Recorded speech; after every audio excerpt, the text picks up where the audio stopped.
आदाब, नमस्कार, अस्सलाम वालेकुम नाजरीन। पल-पल न्यूज़ के न्यूज़ रूम से मैं हूं आपके साथ नदीम अकरम। विकास दुबे एनकाउंटर को लेकर के जिस तरीके से विकास दुबे को मारा गया या यूं कह लीजिए कि हत्या की गई, सोच समझ करके पूरी तरीके से प्री प्लान किया गया।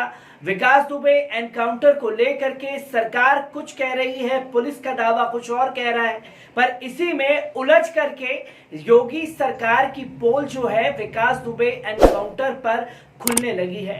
सुप्रीम कोर्ट में आज भारत के न्यायाधीश एस.ए. बोबड़े, आर. सुभाष रेड्डी और ए.एस. बोपन्ना ने इसकी सुनवाई की और सुनवाई के दौरान देखने के बाद इस केस को यह भी कहा कि इस केस में पूरी तरीके से सब कुछ ठीक नहीं है, कुछ ऐसा जरूर है जो छुपाने की कोशिश सरकार और प्रशासन द्वारा की जा रही है। बस इतना कहना कि मानो सुप्रीम कोर्ट में एक हंगामा मच गया और इस हंगामे को देखते हुए योगी सरकार की नींद यकीनन उड़ना तय मानी जा रही है, क्योंकि इस केस में जो भी झोल है वो केस की सुनवाई के बाद तो सामने आ ही जाएगा। पर इसी के साथ साथ ऐसे बोबड़े जो मुख्य न्यायाधीश हैं उन्होंने ये ऐलान कर दिया कि इसमें हम एक टीम का गठित करेंगे जिसमें पूर्व आईएएस अधिकारी ऑफिसर्स होंगे और पूर्व जो जज रिटायर हो चुके हैं उन लोगों को इसमें शामिल करेंगे, जिसमें दीपक गुप्ता और भानुमति का नाम शामिल किया गया है। और इसी के साथ साथ कई और ऐसे नाम इसमें शामिल किए गए हैं जिसके बाद योगी सरकार की नींद उड़ जाएगी। और इसी के ऐलान के बाद जो एसआईटी जो टीम योगी सरकार ने गठित की थी विकास दुबे एनकाउंटर को लेकर के, उसे खारिज कर दिया जाएगा। अब नई टीम आकर के इसकी पूरी तरीके से जांच पड़ताल करेगी। आखिरकार आज विकास दुबे एनकाउंटर को लेकर के सुप्रीम कोर्ट में क्या कुछ हुआ है, एक बार उस पर नजर डाल लीजिए। विकास दुबे और उसके 5 साथियों की कथित मुठभेड़ की जांच के लिए न्यायिक आयोग में नियुक्ति के लिए सुप्रीम कोर्ट से हाल ही में सेवानिवृत्त हुए जस्टिस दीपक गुप्ता और जस्टिस आर. भानुमति के नामों का सुझाव देते हुए सुप्रीम कोर्ट में एक अर्जी दायर की गई है।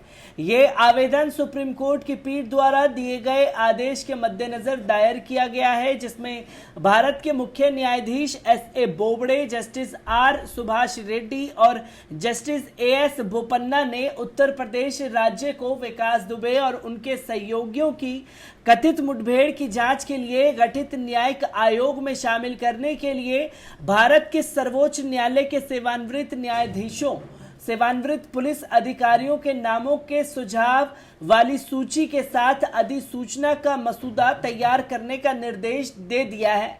अधिवक्ता घनश्याम उपाध्याय द्वारा दायर की गई अर्जी में कहा गया है कि माननीय न्यायालय द्वारा राज्य को राज्य सरकार द्वारा बनाई गई एसआईटी न्यायिक आयोग के पुनर्गठन का प्रारूप इस माननीय न्यायालय के समक्ष प्रस्तुत करने का निर्देश देने की कृपा की गई है, जिसे देखकर फैसला किया जा सके।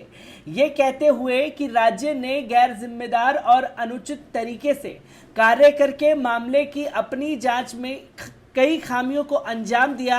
अर्जी में अखंड चरित्र वाले सर्वोच्च न्यायालय के पूर्व सेवानिवृत्त न्यायाधीशों के नामों की सूची देकर एसआईटी न्यायिक आयोग के सदस्य के रूप में नियुक्ति के लिए उन पर विचार करने का अनुरोध किया गया है। इस सूची में भारत के पूर्व न्यायाधीश टी.एस. ठाकुर और आर.एम. लोढ़ा और पूर्व न्यायाधीश संतोष हेगड़े, अनिल आर. दवे, कुरियन जोसेफ, फकीर मोहम्मद इब्राहिम कलीफुल्ला, M.Y. इकबाल, A.K. पटनायक, विक्रमजीत सेन, के.एस.पी. राधाकृष्णन और H.L. गोखले शामिल हैं। सूची में हाल ही में सेवानिवृत्त हुए जस्टिस दीपक गुप्ता और जस्टिस आर. भानुमति भी शामिल हैं। आवेदन में आरोप लगाया गया है कि प्रथम दृष्टता सबूत है कि दुबे का एनकाउंटर और उसकी संपत्ति का विध्वंस एक सुनियोजित और मुखर आपराधिक साजिश के तहत किया गया, जिसमें न केवल यूपी पुलिस के शीर्ष उच्चतर पुलिस अधिकारी बल्कि राज्य प्रशासन के लोग भी शामिल हैं। इस रहस्य उद्घाटन के प्रकाश में अनुप्रयोग ये दर्शाता है कि ये सुनिश्चित करना समझदारी होगी कि राज्य प्रशासन को एसआईटी न्यायिक आयोग के सदस्यों को चुनने से दूर रखा जाए। इस कानूनी कहावत को लागू करते हुए कि न केवल न्याय किया जाना चाहिए बल्कि किया जाते हुए भी दिखाना भी चाहिए।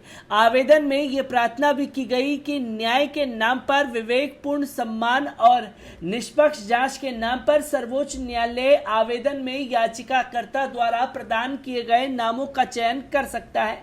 गैंगस्टर विकास दुबे की कथित मुठभेड़ की हत्या के एक दिन पहले अधिवक्ता घनश्याम उपाध्याय ने उत्तर प्रदेश पुलिस द्वारा उसके 5 सह अभियुक्तों की हत्या कथित मुठभेड़ की जांच के लिए सुप्रीम कोर्ट में याचिका दायर की थी और दुबे की संभावित हत्या का संकेत दिया था। इस बात की पूरी संभावना है कि अभियुक्ति विकास दुबे को भी उत्तर प्रदेश पुलिस द्वारा अन्य सह अभियुक्तियों की तरह मार दिया जाएगा जब उसकी हिरासत उत्तर प्रदेश पुलिस को मिल जाएगी। दुबे को मध्य प्रदेश से लाकर उत्तर प्रदेश में उत्तर प्रदेश पुलिस द्वारा उसकी मुठभेड़ से बचाने की आशंका जताते हुए दलीलों में कहा गया है कि इस बात की पूरी संभावना है कि आरोपी दुबे भी उत्तर प्रदेश के अन्य आरोपियों की तरह मारा जाएगा एक बार उसकी हिरासत उत्तर प्रदेश पुलिस को मिल जाती है। जबकि याचिका 10 जुलाई को अदालत के सामने सूचीबद्ध नहीं हुई थी। दुबे को उत्तर प्रदेश पुलिस ने उसी तारीख को मार दिया जिस दिन ये प्रार्थना की गई थी कि याचिका को सूचीबद्ध किया जाए, क्योंकि वह पुलिस से बचने की कोशिश कर रहा था। सुप्रीम कोर्ट ने सोमवार को नोट किया कि ये राज्य का कर्तव्य है कि कानून के शासन को बनाए रखे और यूपी राज्य को अपने न्यायिक आयोग का पुनर्गठन करने का निर्देश दिया ताकि वो उसमें सर्वोच्च न्यायालय के पूर्व न्यायाधीश के साथ साथ डीजीपी स्तर के एक सेवानिवृत्त पुलिस अधिकारी को शामिल कर सके। ब्यूरो रिपोर्ट, पल पल न्यूज। तो दोस्तों, आपने देखा कि विकास दुबे एनकाउंटर पर दीपक गुप्ता, आर भानुमति, तमाम नामों को शामिल किया गया है, जिसमें एम खलीफुल्लाह का भी नाम शामिल किया गया है, इब्राहिम का भी नाम शामिल किया गया है। तमाम वो पूर्व न्यायाधीश जो ईमानदारी के लिए जाने जाते हैं, उन लोगों की टीम का गठित करने का ऐलान किया गया है और इस टीम में कौन रहेगा, कौन जाएगा, ये आने वाला वक्त बताएगा। पर इससे पहले जब सुनवाई हुई थी सुप्रीम कोर्ट में, यानी कि आज मंडे का दिन, जो फ्राइडे को सुनवाई हुई थी, तो फ्राइडे को सुनवाई के दौरान योगी सरकार ने अपनी दलीलें कोर्ट में पेश की थी और उसने साफ तौर पर यह कहा था कि विकास दुबे का एनकाउंटर जो है वो कोई फेक नहीं है, इसमें कोई झोल नहीं है। हमने ये कदम अपने जो पुलिस ऑफिसर थे उन्हें बचाने के लिए उठाया, जिसमें विकास दुबे मारा गया। योगी सरकार की सारी दलीलों को सुनने के बाद आज सुप्रीम कोर्ट ने ये एक बड़े फैसले का ऐलान कर दिया, जिससे योगी सरकार समेत जो भी विकास दुबे के इर्द गिर्द जुड़े हुए लोग थे उनकी नींदें जरूर उड़ जाएंगी, क्योंकि अपराध को खत्म करना बहुत जरूरी है। पर इस तरीके से खुले में सड़क में आकर के जब कानून हाथ में ले लेंगे कानून के रखवाले, तो आखिरकार कानून का वजूद क्या रह जाएगा। इसी को लेकर के अब देखने वाली बात रहेगी सुप्रीम कोर्ट में क्या कुछ फैसला होता है विकास दुबे एनकाउंटर को लेकर के। मैं ऐसी ही तमाम खबरों से आप लोगों को रूबरू कराता रहूंगा। तब तक के लिए दीजिए मुझे इजाजत। शुक्रिया।